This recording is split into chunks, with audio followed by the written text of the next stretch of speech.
You know ID in the town all day. ID in the SEA. You know ID in the town all day. ID in the SEA. Hello and welcome to episode 424 of the fabulous Peltoncast, sponsored by our friends at Pagliacci Pizza. I'm your co-host, Kevin Pelton. And I'm Tristan Carcino. And we are coming to you from Washington, home of the four-time U.S. Open Cup champion, Seattle Sounders. Wow. Okay. Kind of confusing to be the home of the Seattle teams, now that I think about it with Renton, but for some reason it just rolls off the tongue with the Seahawks. Oh, it really rolled off the tongue. Well, we are not coming to you from two different Washingtons today. We are together for the first time in a long time. I don't know when the last time was, but it's been a minute. I have not seen you in a very long period of time except via Zoom. Really? Yeah. No. So long ago that maybe the Mariners weren't leading the AL West the last time that we podcasted in person. Really? I don't know if it's plausible. No way. They've been leading the LOS for a long time. I mean, I don't know. I can go through review. No, the you're notes. wrong. I definitely did it. We were sitting here at the table when I was like AOS champion, AOS leader, Seattle Mariners. I guarantee you that happened. I mean, it's possible. The last time we recorded in person was May 28th-ish. It was the final week of May. So I don't know when. May 28th. Well, the week before was May 21st. So usually it's about 1 week. Well, speaking of the first place Seattle Mariners, for now, it is the Ken Griffey Jr. edition, of course, of the Peltoncast. It sure is. And Desmond Mason? Yes, absolutely. Shouts to the famous cousin Katie. Big Desmond Mason fan. Sean Springs edition. Okay. And of the beast mode. Yeah. This is a pretty good one, 24. That would be a good question. What's the best Seattle jersey number? This has to be it. Right there, you just named like Randy Johnson and Ichiro were both 51, is that right? Yes, that's the best Mariners number. I mean, 10 is pretty I'm sorry, but Ken Griffey Jr.'s contributions were good enough to trump both Randy Johnson and Ichiro. I'm not sure I agree He's with that. Maybe the most important baseball player of like the last 40 years. I mean, we'll talk about a contribution that Ken Griffey Jr. made. Number 10 has Jim Zorn, Nate McMillan, Sue Bird, Kelsey Plum, and Jake Locker. That's a pretty deep Those group. are all good, but there's not. I'm sorry. Sue Bird is like the only one who's like Mount Rushmore important. I mean, Marshawn is probably better than the number 2 there. We've also got Donald Watts and Jerome Pathon. At 24. Yeah. I was like, yeah, those are I'm like, filling these out are adding to your 10 These contribution. are No filling offense to out the Donald 24. Watts and Jerome Pathon, but well, we missed this one, of course, Jewel Lloyd. oh, there you go. So yeah, it is 24. It probably is 24. Are there any other notable 20s? Nobody that notable. Or 3? Who else do we have at 3? A-Rod, Brandon Roy, Oh, that's Jake Browning. There's But- some interesting threes so out there. Russ, you have probably the most important Seahawks player of all time, Yeah. plus A-Rod. I was Literally having a conversation the greatest today. baseball player to ever play in the city of Seattle. I was having a pretty conversation indisputably, today right? on the most the most popular Seattle athletes of all time, because I was being asked where Sean Kemp ranked on that list, and I was going through it, and my explanation of Russ was like, right now not so high, but in a couple of years, Give it a when second. this all blows over, he'll be way back up there. Most popular Seattle athletes of all time. Well, just like this, Seattle Mount Rushmore, more or less. Who did you name? Well, Sue Bird, Peyton, Griffey, Edgar, Russ. That's I think the combination. You don't think conversation. Marshawn? No, I don't think he's that high. I don't even know. think Marshawn. I love Marshawn. I don't know if is he the number 2 Seahawk or is it Bobby Wagner? I'm just being real with you. Who is this conversation with? Someone who's not from here. Like, how large of a scale of Seattle are we talking about? Because if we're being honest with ourselves, Subert is not on the list. We've I'm had just this being conversation. real. That's not true. For the Peltoncast listenership and for us, yes. But if we're talking about like the greater Seattle I don't sports think you fans, understand how popular Sue Bird is. I think you're in a little bit of a Subert bubble. I'm not saying I'm not in a Sue Bird bubble. I'm saying you're in a not understanding Sue Bird bubble. Like, I don't really know how to respond to that. I'm just saying, she's if you're talking extremely Seattle overall, I mean, I agree that like if we're Storm doing are, this like- on KJR, they're probably going to think of several Seahawks players before they think of Subert. But if you poll the people of Seattle on popularity, the two single most popular athletes will be Subert and Edgar. I absolutely disagree with this. You think if you pulled every single person in Seattle and they were like, Well, oh, I mean, they've got to be a native Seattleite or at least have been here a long period of time. okay, now we have more rules. I mean, they can't just be Whatever. They just can't have moved here to We're gonna work need for to see some Amazon. birth certificates, obviously. But like, that's your stipulation. They're going to name some Kraken player. I like that you couldn't even come up with a single Kraken player today. I know, Matty come up with Veneer. several Kraken players. I don't know who they would choose. This hypothetical Seattleite that you're mad at. I'm not mad at them. I'm just saying they're not a representative sample. Look, we talked about not gatekeeping the bandwagon. If you were Back when there was a bandwagon. it's so funny. Just me now. Now I'm being mocked for still paying attention to the Mariners. But if you poll people who lived in Seattle, I think you're being mocked for your way of describing 10 plus years, right? And if you went to every single person, you're like, who's the most popular athlete in Seattle history? I think GP is the first answer, personally. GP doesn't live here. That's a big demerit in his case. It's a Griffey GP. Also doesn't live here. It doesn't matter.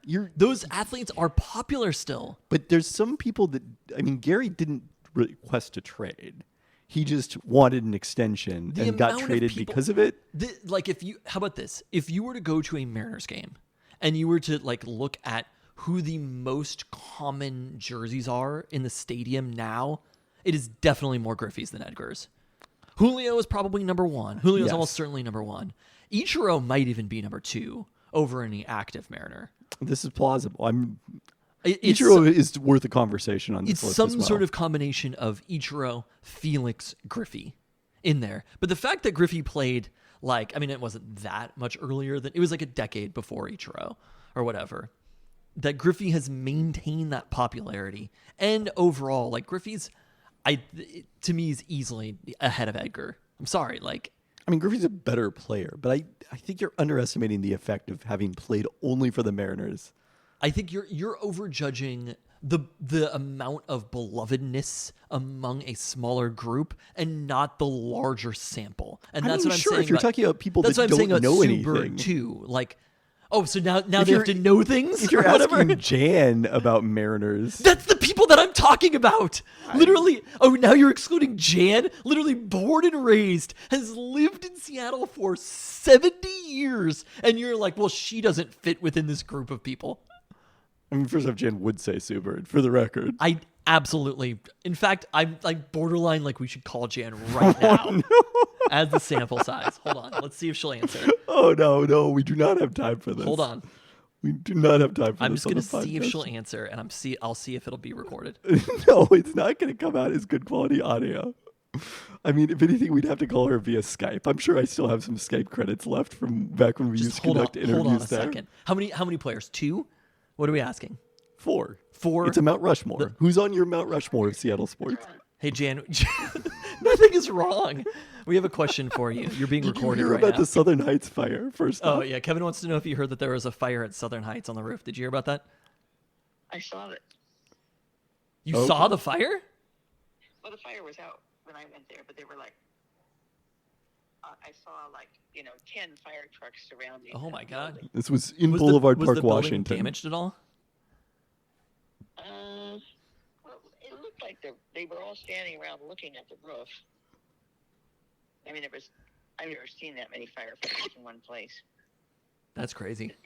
Fireworks are illegal in Boulevard Park, right? Do they have big signs up there being like no fireworks on? Fireworks are illegal every place. Okay. It's King County overall because it used to be legal. How could it be fireworks?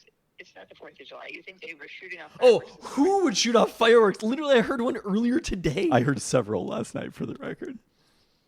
All right, but You let's think not get bogged down into the separate Now I debate. remember. Okay, it's kind of late at night, but I remember that I had to take my car up to get looked at this morning. I had to be there at 7:30. And as I drive up the hill, I see nothing but fire trucks. Huh. So, but there was no sign of a real actual fire. They already had put it out. Okay. That's good. Okay. And it didn't even look black. It was just like they were just staring at the kind of the roof, and I don't know. It didn't look burned, but something must have happened to have that many fire trucks there. Okay. Fair enough. We have a question for you though, Jan. Was it on the news? It was in the Seattle Times. That's where I learned of it. Oh, Anyway, we have a question for you, Jan. okay. Who all-time Seattle athletes? Who do you think are the 4 most popular athletes? Who are the 4 on Mount Rushmore? Mount Rushmore Seattle athletes all time. Everybody, to you. Well, probably Gary Payton.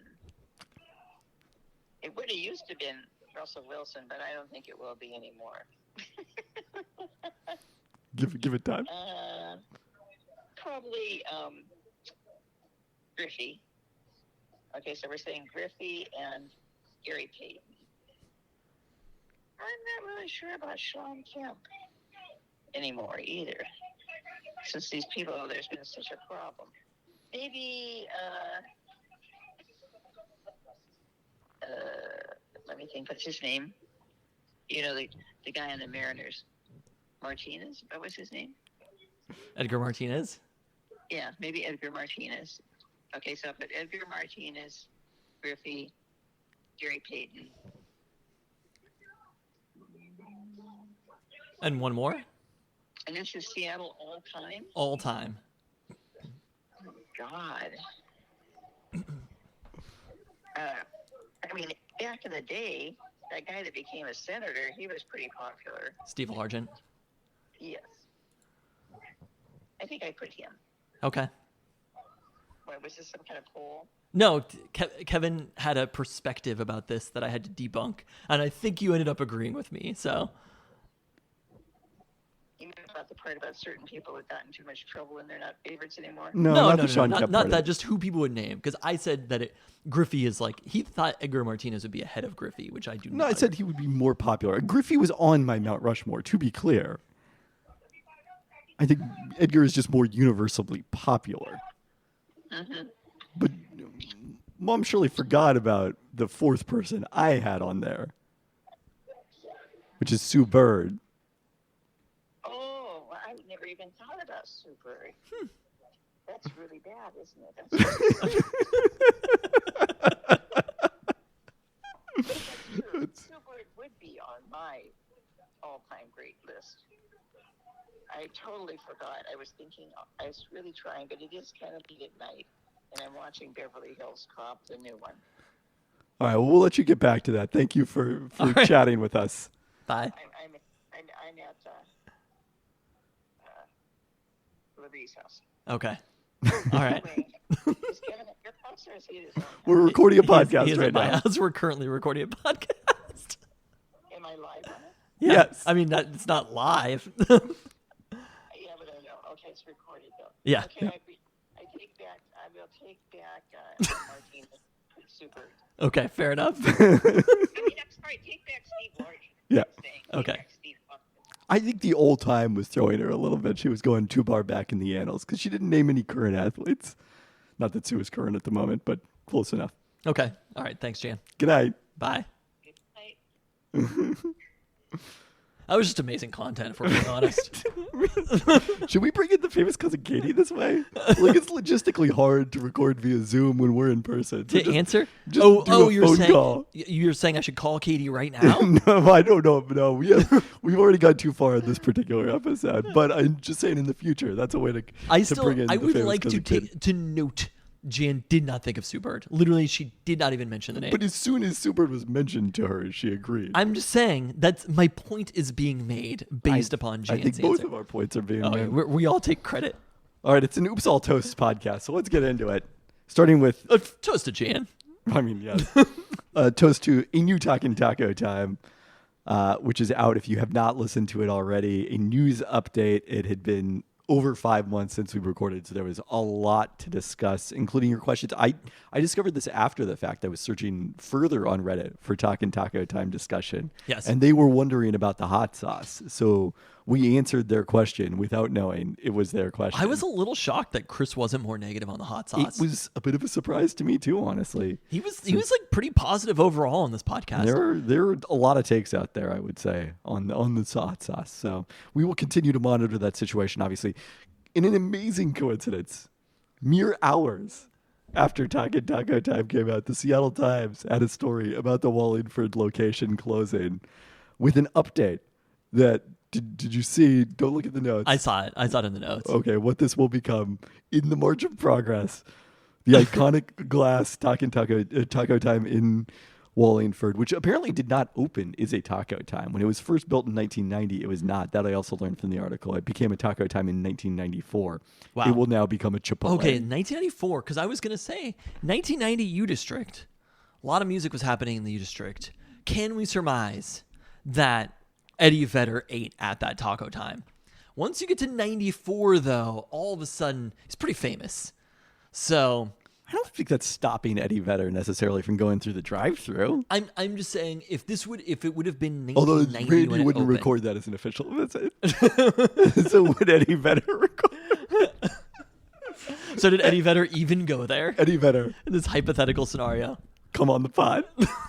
to talk Taco Time? Oh my God! Can you imagine if we had Eddie Vedder on Talkin' Taco Time? What a get. I'm just gonna throw this out there: transplants. Eddie Vedder, famously a transplant to Seattle, has lived here for a long while now. So you're saying he might not be a Taco Time guy? If he'd been born and raised in Seattle, I think. I'm not sure about Kurt Cobain in Aberdeen. There's no Taco Times in Aberdeen, are there? Aberdeen itself, I don't think so. I'd have to look up. I mean, Kelso Longview would probably be go the to the closest. Olympia. Olympia, okay. Chris Novoselic, you think he's a Taco Time guy? Absolutely, I I think do. he's got to be. I've seen Chris That's who we can Novoselic. universally agree is a Taco Time guy is Chris Novoselic. But it's an interesting thought to imagine 90s grunge artists cruise into the Wallingford Taco Time. It's a great thought to think about, yes. And now I look, grunge is dead, so is Taco Time, and now it's a Chipotle. You go play a gig at Key Arena and go down to the Inner Bay Taco Time location. It's like a little bit too on the nose that it's becoming a Chipotle. It's so on the nose. Way too on I the bet nose. it's going to be an extraordinarily successful Chipotle also. Oh, dear.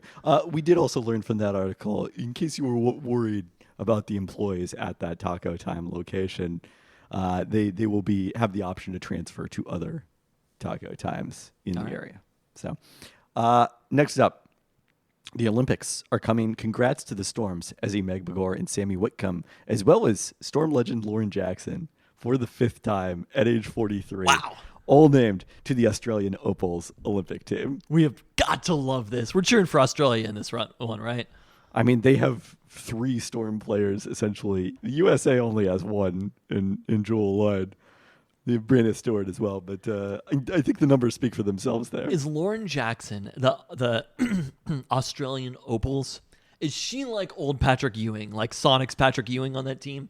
Like after every game, are there just massive ice packs on her knees? I have to imagine so. I haven't seen that specifically. Okay. I want to see a photo of her just looking kind of exhausted. But who would have imagined that Lauren Jackson, who also played in the 2000 Olympics, so she played in the Olympics before Subert did. Wow. And after. Subert played in 5 Olympics, and Lauren Jackson has managed to play in Olympics before and after. This is an incredible career. Wait, who's the person all time who's played? In the most basketball Olympics? Yeah. I have to assume it's Oscar Schmidt, but I'd have to look it up. From Brazil. okay. And just like kept grinding. Yeah, I mean, I don't think they were throwing him off the Brazilian national team. Well, it's funny, like LeBron famously has had a very long career, right? Yeah, But she was playing in the Olympics when LeBron was like a sophomore in high school. that is correct. And now she's still, LeBron is he on the current U.S. team? He is. Okay. I told you this early information literally minutes ago. I mean, that's an impressive feat as is. Basically, the entire NBA has turned over, aside from him and Chris Paul, right? Over the course of Lauren Jackson's LeBron's career. Over LeBron's career, Chris Paul came in after him. Oh, did he? Yeah. Oh, he was 04? No, he was 05. Oh, wow. Okay. So LeBron is the longest tenured player in the NBA. Correct. And Lauren Jackson was playing in an Olympics when he was in high school. It's an incredible feat. It's pretty And wild. if we're being honest with ourselves, if there's one team that needs a little jolt, right? A shot of energy, an injection, you're Seattle Storm. I don't know that they are necessarily. Now We'll get to it is that later. look, they've lost 2 out of the last 3. You know, it's a tough loss. They do now have the 7-day. Okay, so no one has ever played in more than 5 Olympics. LJ will tie the record because Taurasi will set the record because she's playing in her 6th Olympics. What year did Diana Taurasi play in the Olympics for the first time? 2004, same as Sue. How is that her 6th then? Oh, because Lauren Jackson missed some. Lauren Jackson missed 2. Oh, so if she would have played 3. in every She might single have played one, in. She might have missed 3 because she wouldn't have in or 2016, 2020. because she was retired Yes. and then came back. Yeah. Honestly, it's more impressive. I But agree. if she had played in every single one, she would be the longest tenured Olympian basketball player Well, yes. Oscar Schmidt is among the many who have played in 5 in the men's side. in 5. But so if Lauren Jackson had played in 2000, 2004, 2008, 2012, 2016, 2020, and 2024, that would be 7. Is Rudy Fernandez going for 6 this year? Is he on the roster? Oh, that's still? Blazers legend Rudy Fernandez That to is you. Blazers legend Rudy Fernandez. We remember fondly his 2008 Olympics right before his rookie season. I actually never have paid attention to the Olympic basketball. Okay. I'm mostly interested in the fact that Lauren Jackson's playing in this. Yeah. Less interested in Olympic basketball. Also members of the Australian Olympic team, former Storm players Jade Melbourne There we go. and Stephanie Talbot. Meanwhile, Gabby Williams was named to the French national team. Obviously, no surprise there. It's a surprise to me because I didn't know she was French. Yes, she is. I don't know if she's technically. I don't think she counts as their naturalized. I'm not sure on that one, but because she has some French heritage. All right, congrats next up to Logan Gilbert on being selected for his first MLB All-Star game as the Mariners' lone representative. All of the Mariners All-Star. Their mini All-Star. Logan Gilbert's having a great season, though. He is. And a great outing on Tuesday night. There's a reason I mentioned home of the 4-time U.S. Open Cup champions at the beginning here, because we have a congrats to the Sounders on reaching the semifinals of the U.S. Open Cup for the first time since 2014, which I believe was their last of their 4 championships during their first 6 years in MLS. They will host LAFC in the semifinals, a showdown, a rematch. Was that a playoffs matchup last year? You probably should ask me that. Yeah, it definitely would be the one to know. Notably, the conference final back in 2019 before they won their last MLS Cup, so that same stage. That time LAFC hosted. Sounders jumped out to an early 2-0 lead over the Sacramento, but playing something close to a first-choice lineup in front of Andrew Thomas in goal. They did allow a goal just after halftime, but then held Sacramento to see out the victory. So exciting. The Sounders now 2 wins away from potentially adding another trophy to their crowded case. All right, we talked last week about the departure of UW baseball coach Jason Kelly. We now welcome new UW baseball head coach Eddie Smith. The Olympia native played at Lacey High School and Centralia Community College before finishing his career at Notre Dame. His first head coaching experience came at Lower Columbia College in Longview. So this man has been all over. He knows a lot of taco times, this man. Later hitting coach at LSU in Tulane, where he also served as recruiting coordinator before becoming the head coach at Utah Valley and improving the record by 9 wins in 2022, 15 in 2023. Last season's 18 WAC wins tied a school record. So Fair enough. very excited to have Eddie Smith in My the fold. favorite part about this, about the Eddies, you have Jed Fish coming in, and there's all these hype videos, Twitter, everything about it. Eddie Smith was just announced on Twitter, and he just posts, "Go Dogs." And I'm like, hell yeah, Eddie Smith, go Dogs. That's it. Period. We are moving on to baseball. The whole thing between baseball and basketball, just how drastically different it is for the coaches and how much internet hype they have to do.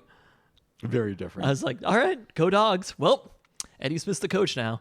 I feel like with this hire, they went just not too flashy. This was one where it was like, you know what? Let's just find a guy who's been around Seattle. Local ties. Yeah. It's a little different than, say, like, a football coach or a basketball coach. Obviously, a basketball coach has UW ties. But where you want to make a bigger splash, you're like, we exist on the national stage. This was like, if things go well, I hope that they don't leave to be a pitching coach in the SEC. Or even if things go badly. Overall, I know that there are some ties to Louisiana, but like... I mean, he was previously the hitting coach at LSU and Exactly. chose to leave that to go to Utah Valley. Yeah, So you would think to be the UW head is coach still there. ahead Yeah. of Utah Valley in the pecking order. I don't know. It also makes you think that maybe UW's former coach might have seen some writing on the wall with regards to the I don't know program. if it's writing on the wall as much as, like I mentioned last week, the fact that Pat Chun didn't hire him. Yes. It throws things off. It's It- almost it like you could changes say- the equilibrium. Writing on the wall. You're that's like, not- I wouldn't say writing on the wall. I'm just talking about... Well, I don't think he was in danger of getting fired immediately. It's just maybe you don't not have the immediately, same but, like, support that you there's would. There's a direction that the program was heading, and for Eddie Smith just being like... The program, they needed a little bit of a restart after that. I don't know if I'd say that. You wouldn't say that? It was a horrendous season. It was a down season, but I mean, you ran the school for 2 years, and the first one was extraordinarily good. The second one was bad, and there was a new AD, and he left to be, again, the same level of coach that Eddie Smith left to go be the coach at Utah Valley. And maybe we know Texas A&M has more revenue than LSU. I guess maybe they're paying that much more. I mean, I would assume that they probably are, but yes. I don't know if they are. I mean, baseball's really big at LSU. Shouts to Warren Morris. Wait, so was he the pitching coach? You said he was the pitching coach at LSU? No, How he long? was a hitting coach. Oh, the hitting coach. He's an offensive background. Okay, this is So pre-Paul totally Skeens. different. Okay. Oh, radically different. Because hitting is fun. I mean, we well documented. We fought a lot about this last week. Hitting more important than pitching. I mean, yes. I'm just saying, it's not like the Mariners are like, well, I guess we shouldn't bother developing any hitters. Let's just develop pitchers. We can fight about that later. All right, a toast to Ballard FC, which announced plans to add a USLW team in 2025 to play at Interbay Stadium, added 25 female investors to its ownership group, including several Reign players and Storm co-owner Ginny Gilder. Okay. I don't know if you knew this. Ballard FC is now playing their men's games at Memorial Stadium. I discovered that when I was at Seattle Center, And you looked over. unrelatedly, and heard the game going on. And was like, there sure are a lot of people here wearing Ballard FC merchandise. I up love the when bridges. news is discovered just by being around. Yeah. Just like Jan in the fire. All right. Missed this one a little bit ago, but the Seattle Times did out of a story on it this week. The Jefferson Park Golf Course has been renamed the Bill Wright Golf Complex in honor of the late Seattle native and Franklin High grad who learned to play at Jefferson before becoming the first black winner of a USGA championship by winning the U.S. Public Links title in 1959. Okay. So a well-deserved honor, overdue. I mentioned this earlier. Happy 25th birthday to T-Mobile Park, You mentioned this earlier? which opened because I mentioned there was something coming on Griffey. Oh. It's the house that Griffey built, which opened July 15th, 1999. And ended up being able to play there. To me, it's always Safeco Field. Forever. If we're talking about corporate brands. But it was an investment that the city made that probably led Domino's to the Sonics moving. And that's great. I mean, I'm not going to be upset about T-Mobile Park because of that necessarily. I don't think this is like we should have in 1995 been like, vote no, just in case the Sonics decide to move because the arena that we literally are rebuilding right now is outdated. If we would have had some foresight. We probably should have voted no because arenas should be paid for by the wealthy people who own them. I mean, yes, but Oh, we the weren't teams. quite at that point either. Lastly, this week, a farewell to Mariners president of business operations, Katie Griggs, who resigned in order to take the same job with the Baltimore Orioles back on her native East Coast. At least she didn't resign to take a pitching coach job at Texas A&M. All right, fair enough. It was all because the Mariners drafted George Kirby instead of Gunnar Henderson. Had they drafted Gunnar Henderson with that pick, maybe she'd still be here. Gunnar Henderson's really good at baseball. It turns out George Kirby's quite good. Gunnar Henderson's really incredible. Well, it's time this week for the return of our search for Seattle's best cookie. I have finally been able to get you a chocolate chip cookie from De Laurenti. specialty market, which, a little background from their website, a store born out of a market marriage between Pete DiLaurenti, who delivered bread at the market, and Mamie Marie Mistello, whose mother owned a grocery there. The couple bought the grocery from her mother in 1946, renaming it Pete's Italian Grocery at the time and offering specialty food. Their son Louis moved it to the current location in the market right at the entrance on First Avenue. Impossible to miss. Louis then sold the store in 2001 to a group of regulars, including Quinn Snyder's brother, Matt Snyder. Wow. Okay. I've told you this. This information has come up on the podcast before. I'm quite certain. Every time it's new to you.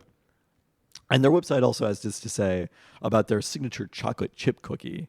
A lot has been said about this cookie. We think it's the best around. It's won awards and been enjoyed by thousands of our important customers. Buy one. You won't be disappointed. Oh, no. Oh, no. You didn't buy one. Yeah. Maybe you should start first then. I think the chocolate chips on this really stood out. They were quite melty and delicious. It's a little crispier, I think, than I would prefer this kind of. And it's a relatively flat cookie. I think I want a little more depth to my cookie. Ideally, I would say it's in the 1-star range for me. It's the crunch is too much. It's a little too cooked. And I mean, it's not like overcooked because you were still able to break it in half quite easily and have it be. It's close. It is somewhat gooey on close, it. though. It's I mean, getting, you also it's getting had- into the red zone. You also had this several hours after. But that doesn't make a cookie crunchier. Having It doesn't make it crunchier. I agree with that. And I will say that the thing that is impressive about it is, I don't know if this is the temperature today or what, but like the chocolate chips were still very gooey despite having it hours later. Yeah, I think it was residing in my car all day, so it wasn't a warm environment in my glove box. but it got a little bit too far past. If it would have been just a hair softer, like a little bit of crunch, but the crunch was like, if you want your crunch to be like a 5, this was like an 8 of crunch. And that to me is like, we're being honest with ourselves. This is not Seattle's best cookie. I mean, I think it goes back to something we've talked about a lot in this process. It's very challenging for places that are not cookie forward to have Seattle's best cookies, like realistically. Yeah. So they do offer multiple cookies. I tried the hazelnut chocolate chip the other time. I thought the chocolate chip was better. They also have a peanut butter option, which I have not yet tried. I liked eating it, but it wasn't, considering some of the contenders that we have out there, I was just like, this is a good cookie. I don't mind it being flat necessarily, but it was just the crunchiness was the main thing. It felt to me like it wasn't like, it was just one batch that was crunchy. This is how the cookie's made. I agree. And some people want that. I mean, look, everyone's cookie preferences are different. I we want to be agree, but I inclusive of do those. think, like, how long have they been making these cookies? Unclear exactly how long. I think there's a trend that newer cookies are softer. Well, I agree with that. Although And- the Met Market the cookie is the exception there. But but it's fat enough. If you're going to be crunchier, you have to be fatter so that you have more width to be soft. Correct. Because if it's a thin cookie and it's crunchy, then all of a sudden you have like literally just inches wise, like a tiny amount to be soft.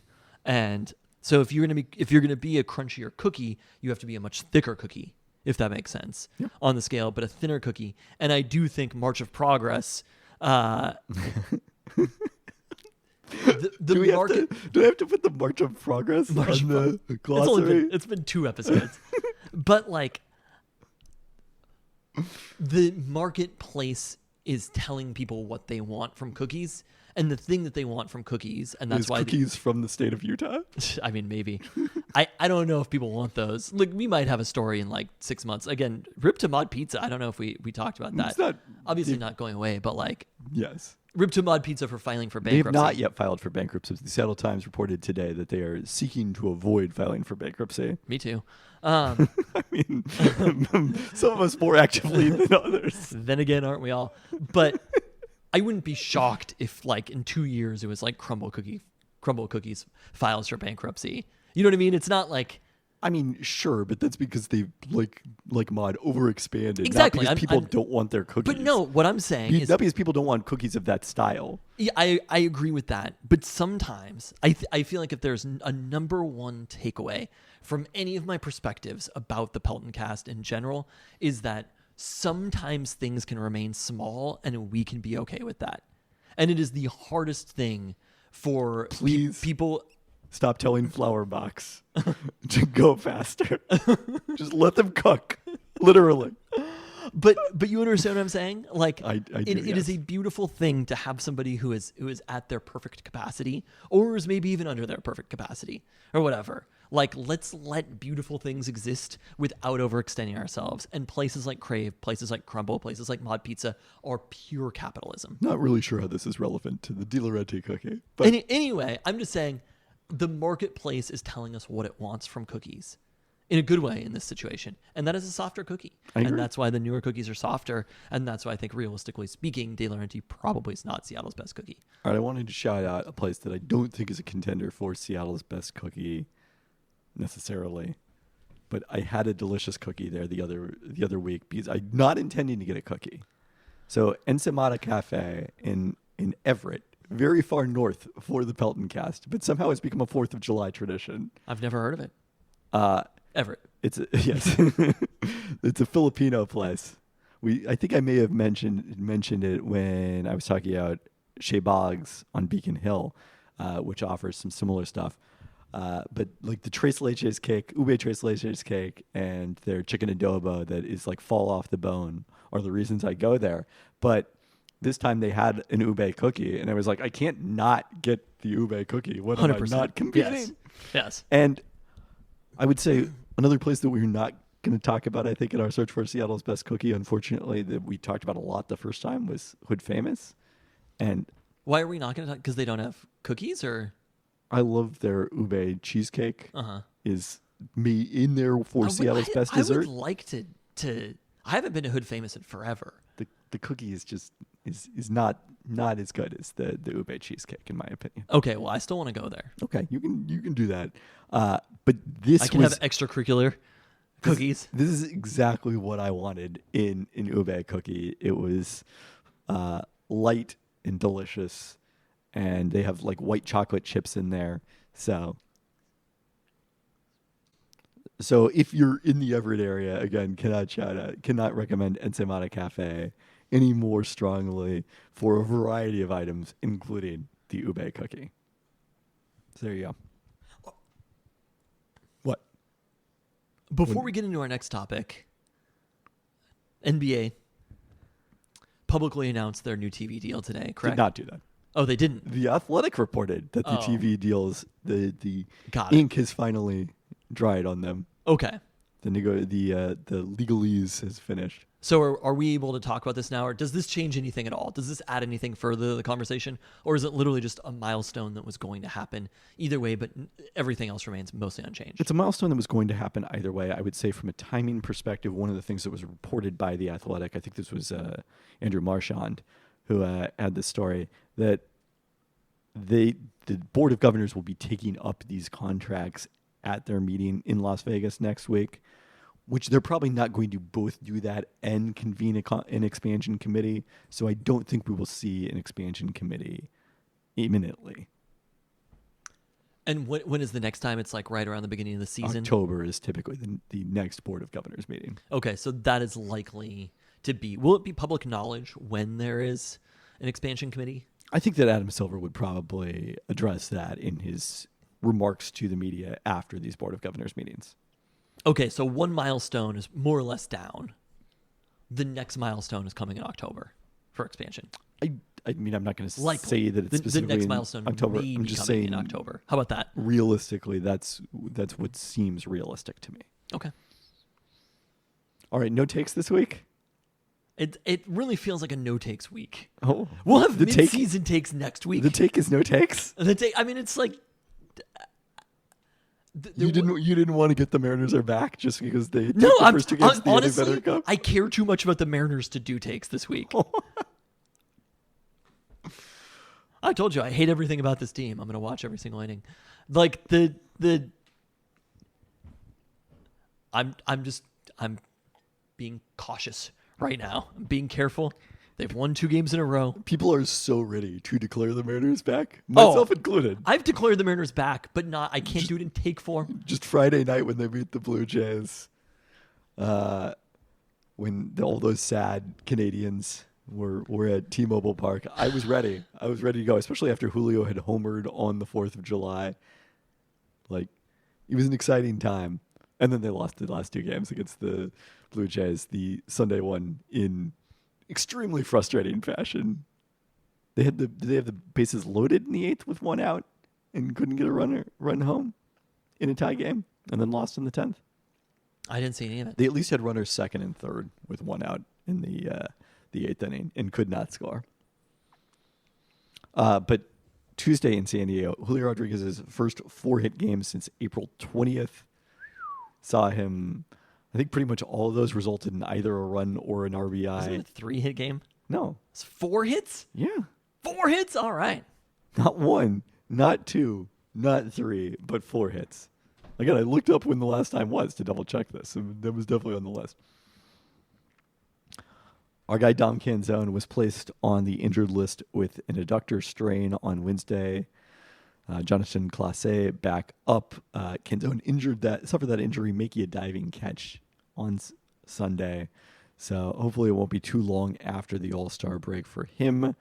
In happier injury news, Gregory Santos back in the bullpen. Exciting to see it. I guess not back in the bullpen. He's just in the bullpen. In the bullpen. It was exciting to see it. Sparks flying in his first batter that he faced, Jurickson Profar.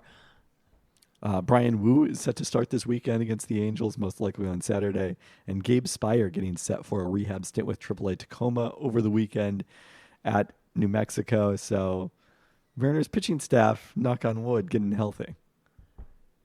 Yeah, I mean, this series win, it was their first series win in, I believe, the last 6 series. They had lost 6 in series in a row prior to this, yes. Kind of an incredible number.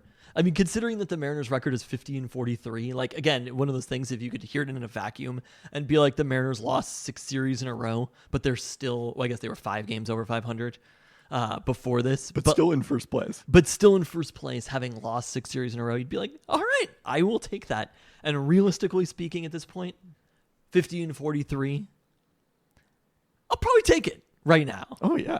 So I think, again, we'll have a mid-season perspective after this weekend, but I think it's fine.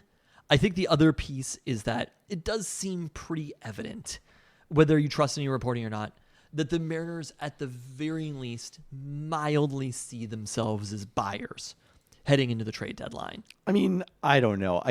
I'm not questioning the reporting because I think the Mariners have, as I said on Discord, I think the Mariners have had conversations about all these star hitters that might be available. I think that every team has conversations about pretty much everyone. Having a conversation is a really low bar to clear. Yes. Calling and making a phone call and being like, what is the price tag for somebody like Luis Robert, for somebody like Vlad Guerrero, like, because you never know when they might say yes. Having those conversations, but it's more of you start those conversations now to get serious about the conversations 3 weeks from now. Of course. And I think the series, I mean, this is not like even a take really. This 4-game set with Anaheim is important, as you call them. I said that on air. I merely said that Brian Wu was set to start in Anaheim. The most important series when viewing whether the Mariners are going to be buyers or sellers at the deadline, they're probably not going to be sellers, realistically speaking, but how aggressive they're going to be about buying comes right after the trade deadline at home against the Houston Astros. No, I didn't realize they play. They're right after the trade deadline. They play. Right after the All-Star break. Okay. Right after the All-Star break, 3-game set with the Astros, Friday, Saturday, Sunday in Seattle. And if the Mariners can sweep or win 2 out of 3 in that series, and have a 4-5 game lead at that point, there's still more baseball to be played after that. But like that is there's still a lot of baseball, because let's be clear that the first time we got excited about the Mariners' playoff chances was after they did sweep the Astros, right? Yes. But this is what is going to dictate, I think, for them exactly how aggressive. Oh no, they they are swept the Rangers. I'm sorry. in these conversations. That's what I'm thinking of. They took 3 out of 4 from Houston, but that was much earlier. So they are right now 5-2 in the season series against the Astros. How many games do they have remaining against Houston? Just 6 more. So if there's a total of 13 games and they've won 5, they need 2 wins. Taking 2 out of 3 against Houston would clinch the tiebreaker in addition to increasing their lead in the AL West. That's a good point. Right now, I mean, and that matters also in a division that there's a 2-game lead in. So that's going to be the most deciding factor. Obviously, I'd be very excited about if they did go out and make a play for one of these players. And I still think, like, my perspective hasn't changed on what they should do at the deadline unless something crazy happens between now and then. And especially, like, we should obviously want Julio to be playing well, but, like, the better that all the hitters do now is not a reason to not be buyers. It's the reason to be more aggressive as buyers. Because if you have Julio, if you were to believe the logic that the Mariners will tell you, which is that Julio is a second half hitter or whatever, he's going to turn it on. He has turned it on. That's all the more reason to go out and get another bat and really make a play here to get the second seed in the playoffs and be there in the playoffs, win the division, be there in the second seed and beyond. Do they have a realistic chance at the second seed? I mean, they have a realistic chance of everything. There's a million games. All of these teams, like if you looked at it 2 weeks ago, you would really know you would feel like you knew what was evident about baseball. And then everything changes in like a 2-week period. I don't know. There's 7.5 games back of the Guardians right now and have already lost. That's tiebreaker. So, I mean, the Guardians and the Orioles are the Guardians could be closer. the number 1 seed. Yes. Yeah. Well, I've got some bad news for you about the tiebreaker with the Baltimore Orioles. Got some bad news. They still got a chance against the Yankees. So you're telling me there's a chance. Do you understand what I'm saying? Like the Yankees are 3-7 in their last 10. Yes, life comes at you fast. Shit changes very quickly in baseball. It doesn't feel like it's going to in the moment. In the moment, you feel like everything is evident, but it is a very long season. Again, the Mariners had a 10-game lead not that long ago and then lost 6 straight series. That actually was the point I didn't make on last week's pod that I hoped to because I got bogged down for some reason in argument with you. Nothing. Your entire argument was that curses are real. It wasn't my entire argument. I was just acknowledging the possibility that curses may be affecting the Mariners hitters. Zach Jabal raised some good points on the Discord about how, although the then Safeco Field played really well for average back in the early 2000s, bringing the fences in to make it more favorable for hitters, power hitting for right-handed batters in particular, has also had the effect of depressing batting averages. And that the mystery is why strikeouts seem to be so high at T-Mobile Park, because that's obviously not a dimensions issue per se. So more investigation needed on that one, I would say. But anyway, what I was going to say is I had a friend who was on the Sonics Central message boards back in the day talking about the Sonics, Nick S., who his signature, when you had those sorts of things, way long before the Discord and Slack era, was nothing is ever as good or as bad as it seems. And I think that is like a sports philosophy I take. That is a life philosophy I take. And the Mariners weren't as good as it seemed when they were 10 games up in the AL West. Things are not as bad for the Mariners as they seemed a week ago when they had lost, or when they had lost 6 consecutive series. Things are going to even out. So that's my perspective. How bad would it seem if the team missed the playoffs for 20 straight years? Nick S. Were things not as bad as they seemed, Nick? I mean, look, it created some amazing content from John Boyce. There you go. I'm just saying there might have been like just a short 2 decades where things were as bad as they seemed. When he's also on the Sonic Central message boards. Let's just take a second to think about things are as good or as bad as they seem. Oh, dear. It's like the NBA wouldn't move a team from Seattle, Washington that had won a championship to Oklahoma. So Nick, maybe things are as bad as they seem. All right. The Kraken already finished their offseason, so the only news this past week is that Derek Laxdal has been named Dan Bylsma's replacement as head coach of the Coachella Valley Firebirds. Laxdal spent 5+ seasons as a head coach in the AHL previously for the Texas Stars before joining the big club as an assistant coach for 2+ seasons. Laxdal was most recently OHL Coach of the Year with the Ottawa Generals. Derek Laxdal and Dave Haxdal. Yes. Fair enough. Seattle Sounders, besides the Open Cup win Tuesday, a 2-0 win at home Saturday against New England Revolution to cap their 3-game MLS homestand, finally made it easy, getting an early goal from Jordan Morris in the 15th minute, doubling their lead through Albert Rusnak, the red-hot Albert Rusnak, in the 81st minute, 3 goals in the last 2 weeks. Nuhu started, went the full 90, while Raul Ruiz played off the bench after their 1-week absence. Only a slight XG advantage for the Sounders, but they had 7 shots on target among their 15 total. That win moved the Sounders into 7th in the West with 31 points, clear of the play-in for 8th and 9th. Houston still has a match in hand and sits just 1 point back, so they're ahead on points per match. But the Sounders +5 goal differential now tied for 6th in the West as they continue to make up ground. Key matchup coming Saturday in Austin. Los Verdes are also 1 point back of the Sounders, would move ahead of them with a win. So big for the Sounders to get at least a point on the road in that one. Seattle Reign FC off this week as players prepare for the Olympics. But the WNBA still going strong. Storm now 5-2 on their record 9-game homestand. They had an 8-game home winning streak snapped by Chicago on Friday night as part of a home and home against the Sky. Angel Reese saying, I don't know if she can really say, oh, you picked Nneka Ogwumike over me exactly, but showing the Storm what could have been had they not traded that number 4 pick, had double-doubles in both of those games. Now the longest double-double streak in WNBA history is a rookie at 13 games and counting, and was a bigger scoring presence against the Storm than she usually is. So the Storm did beat the Sky despite that on Sunday before losing Wednesday on Kids Day to the Las Vegas Aces. A back and forth game to a degree. Storm controlled most of the first half. Then Las Vegas, a huge third quarter, 12-0 run to take the lead in this one for good.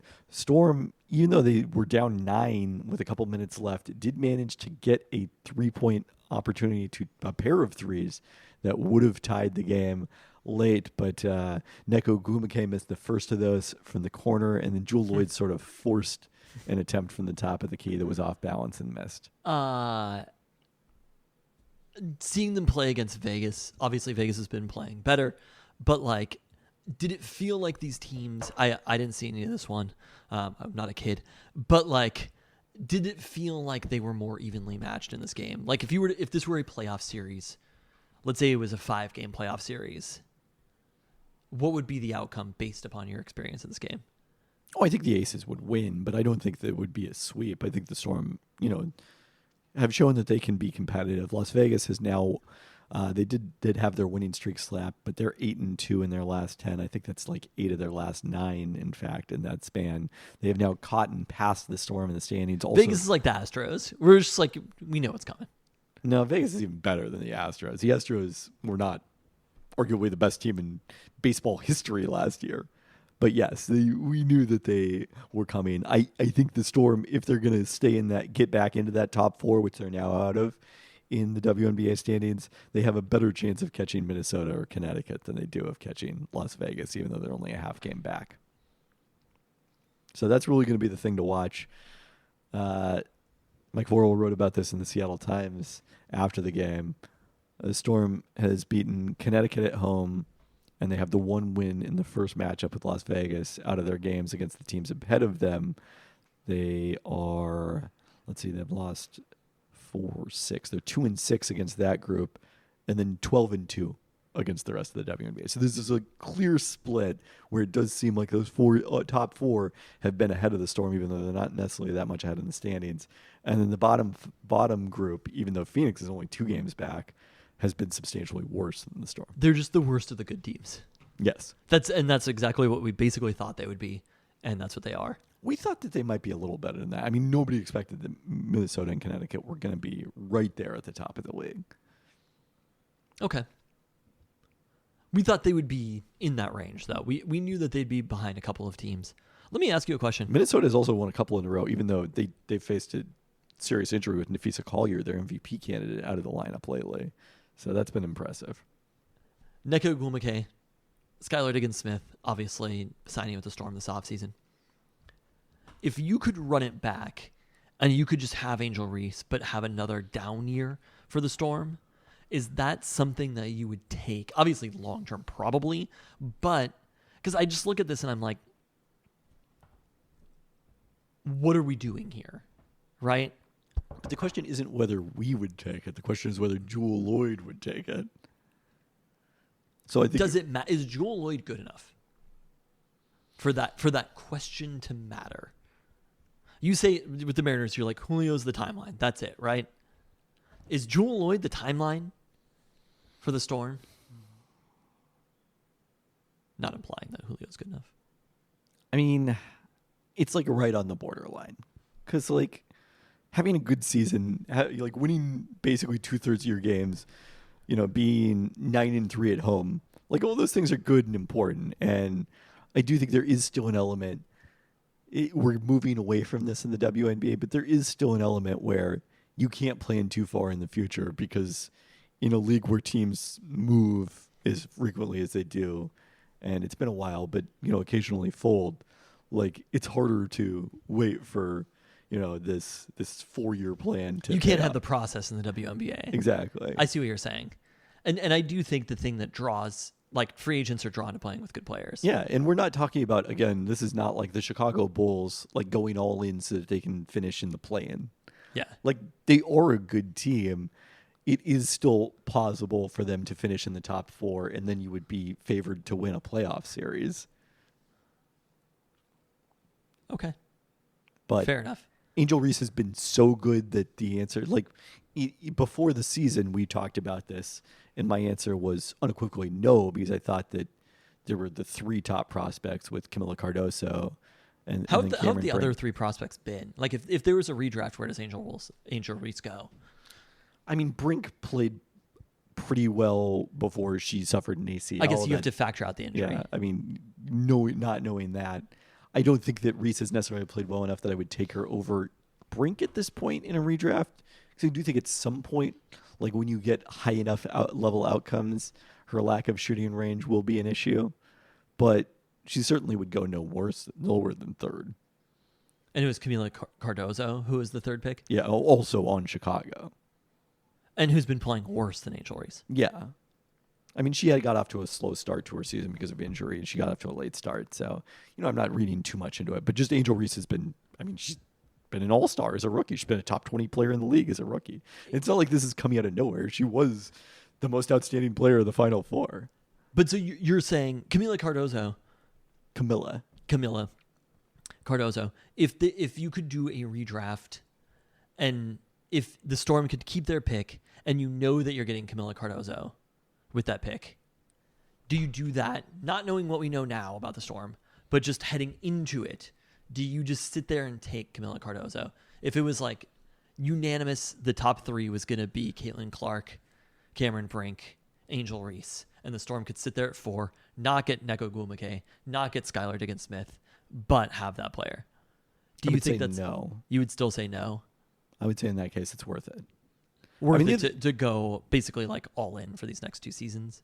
Yes. I mean, the other question that's the variable that lingers over this is Neko Gumake only signed a 1-year deal. Yeah.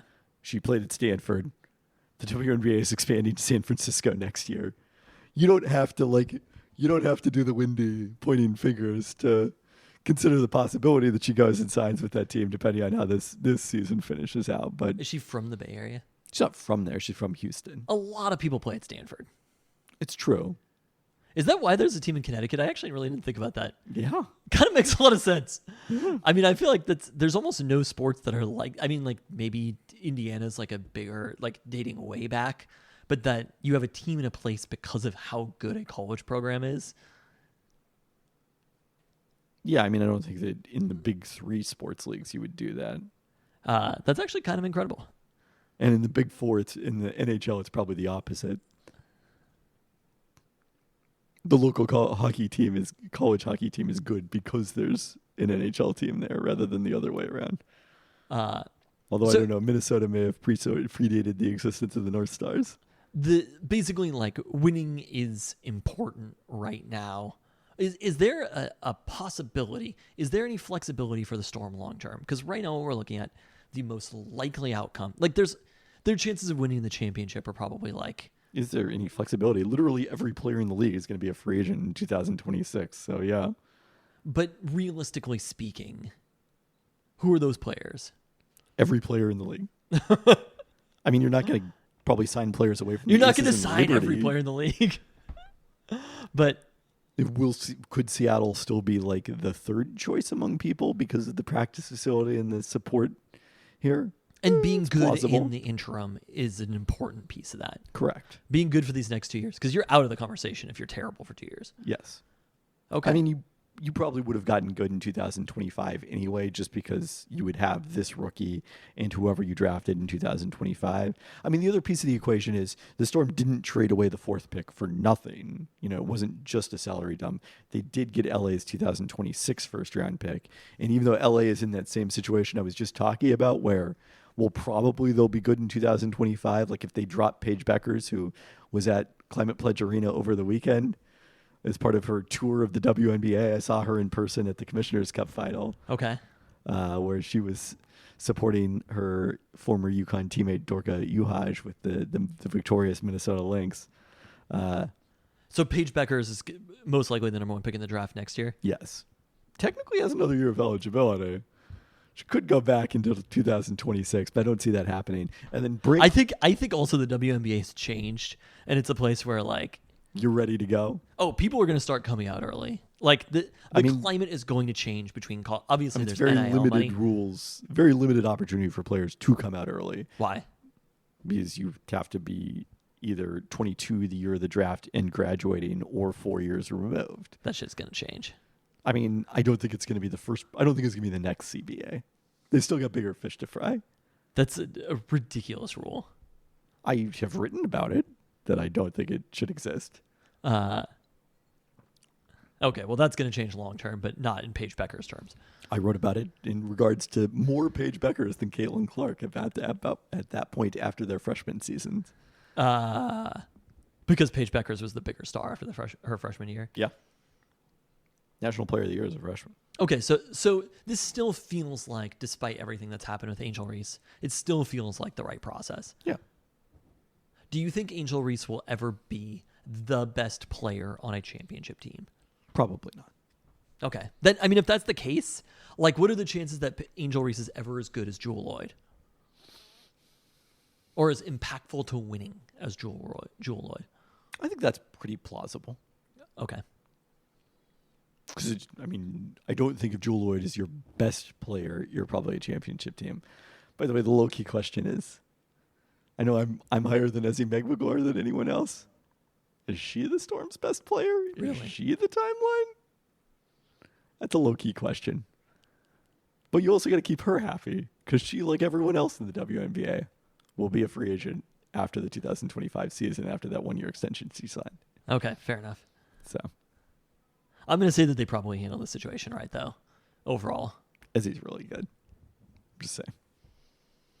The schedule before the Olympic break for the Storm as they close it out. Friday, they host Minnesota. That's almost a must-win in some ways, I would say, to have a chance at catching the Lynx. I mean, there's a lot of WNBA season left, too. We just passed the midway point, but they are 0-3 against Minnesota. Aren't the Lynx fading a little bit right now? I mean, like I said, they have won 2 in a row with Nafisa Collier out of the lineup, so they are still 2 games up on the Storm at 16-6.